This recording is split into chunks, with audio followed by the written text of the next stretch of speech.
একটা ক্যাশের অ্যাকাউন্ট করো,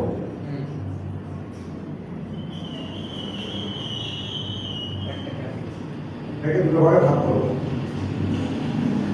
একটা ডেট দেবো, ক্যাশ কাউন্ট করেছে একটা ক্যাপিটাল অ্যাকাউন্ট, সেই একই জিনিস।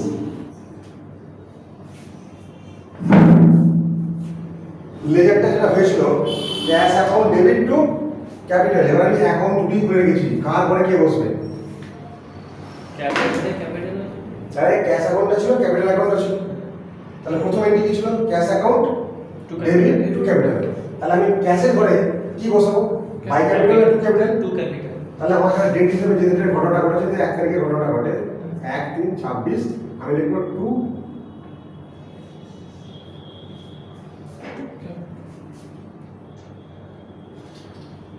2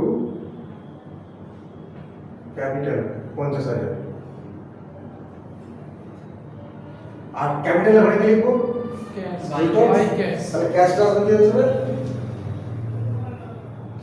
বাই ক্যাশ 50,000 হলো। পরের অ্যাকাউন্ট কি আছে? Purchase to cash. তাহলে এটা পারচেজ টু ক্যাশ, তাহলে ক্যাশ অলরেডি আমার পড়া রয়েছে, পারচেজ নিতে হবে, Purchase পারচেজ অ্যাকাউন্ট করতে করতে হবে।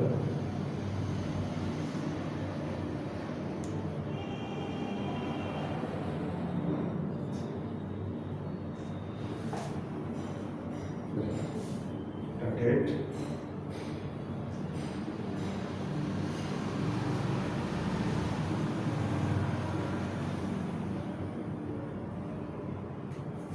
তাহলে পরে অ্যাকাউন্টে কি বলছিস বল?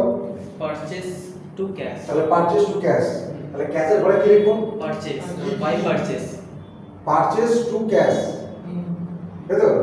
তাহলে পারচেজ হবে কি লিখব? ফার্স্ট প্রথম পারচেজ উপরে আছে, টু ক্যাশ। তাহলে এটা পারচেজ, এটা পারচেজ অ্যাকাউন্ট।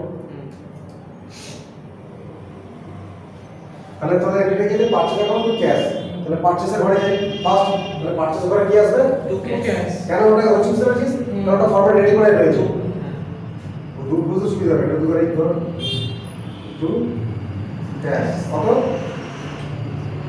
20,000 হ্যাঁ 20 20,000।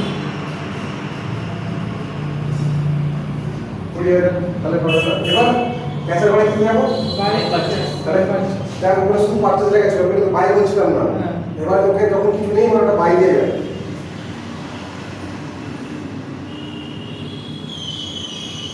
কত 20,000। এইরকম ভাবে তো একটার পর একটা অ্যাকাউন্টে ট্রান্সফার করা হবে, যেটা আমরা লেজারে আমরা ট্রান্সফার করা বা ট্রান্সফার হিসাবে করছি আমরা। এইবার আমরা কি বললাম যে প্রথমে জার্নাল করবো, তারপর লেজার করবো, তারপর সেখান থেকে আমরা ব্যালেন্স নিয়ে আসবো। এরপর আরো অনেক কিছু ট্রানজাকশন আসবে যেগুলো এতে ঢুকবে, কিন্তু অতগুলো আমি এখন যাচ্ছি না। আমার যে কটা ট্রানজাকশন আছে সেগুলো দিয়েই শেষ করছি।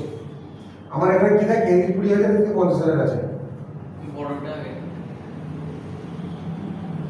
এটা নিয়ে গেলাম 50। তাহলে ব্যালেন্স কত? 30,000 এটা কি হবে? Bye bye balance CD. Balance CD হচ্ছে ক্যারি ফরওয়ার্ড, এটা পরবর্তী সময় আবার চলে আসবে। তাহলে এখানে একটা ব্যালেন্স তৈরি হবে, এটা কি ব্যালেন্স? ডেবিট ব্যালেন্স না ক্রেডিট ব্যালেন্স?